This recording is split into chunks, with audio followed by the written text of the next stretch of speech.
bersama dengan 100 orang simpatisan dan laskar FPI di markas FPI Makassar di Jalan Sungai Limboto, Makassar.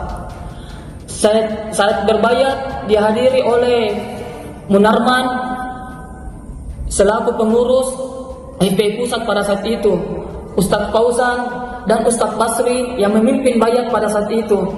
Dan setelah bayat, saya pernah mengikuti taklim rutin FPI di Jalan Sungai Limboto sebanyak 3 kali.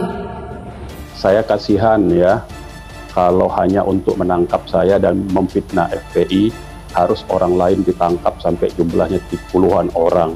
Dengan peristiwa yang sudah lama terjadi 5 tahun yang lalu. Kalau semua orang mengaku, kemudian berdasarkan pengakuan satu orang, ya, kemudian diuberlah orang lain, wah ini bisa bahaya negara hukum kita ini.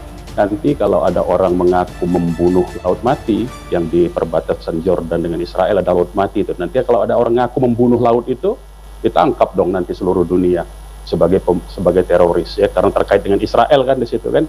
Nah, jadi lucu, cara bekerja hukum itu lucu, ya, kalau ini dibiarkan terus. Peristiwa-peristiwa seperti ini, kezoliman-kezoliman seperti ini, itu harusnya dihentikan, ya.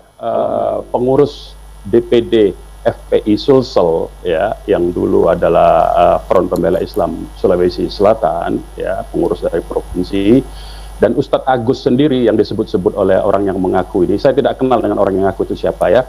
Sudah dikatakan bahwa ini orang tidak pernah menjadi anggota FPI, ya, karena FPI itu keorganisasiannya itu untuk kepengurusan dia sangat ketat, seleksinya tetap ketahui.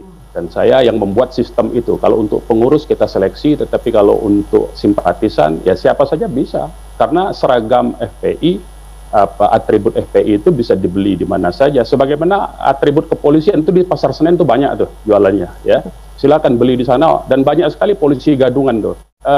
Tuduhan-tuduhan terorisme ke FPI kan itu ada juga itu. Salah satu anggota kepolisian dari Jambi, kalau saya tidak salah, atau dari Riau, ya, dari Kepulauan Riau, yang justru menjadi pelatih ISIS di Suriah, ya.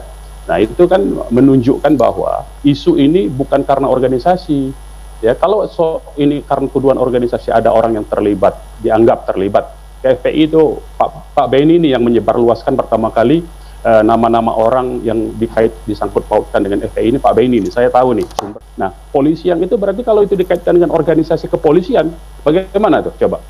Logikanya kita bagaimana?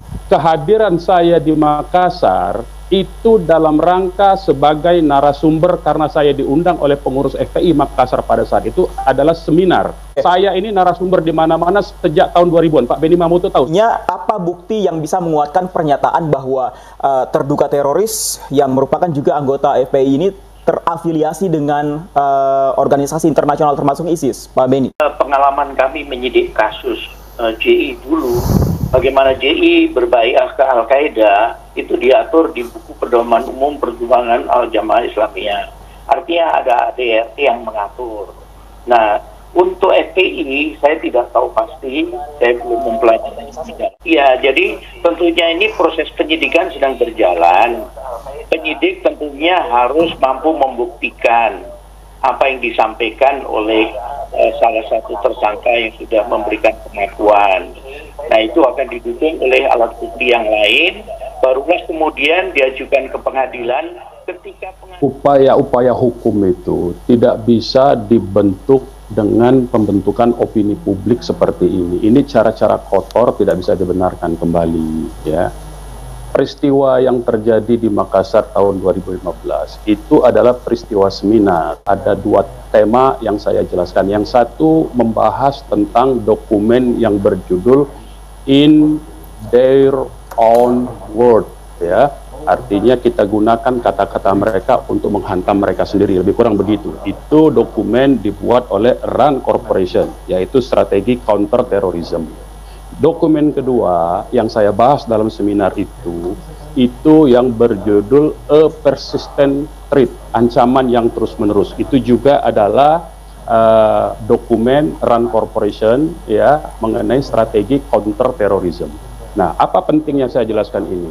Di dokumen itu justru menyebutkan bahwa untuk dalam salah satu strategi counter terorisme itu adalah bila diperlukan adalah untuk membuat website palsu dengan mengatasnamakan website jihadis, ya, yang dimana website ini melakukan pengkafir-kafiran, ya, dan secara sembrono justru melakukan radikalisasi.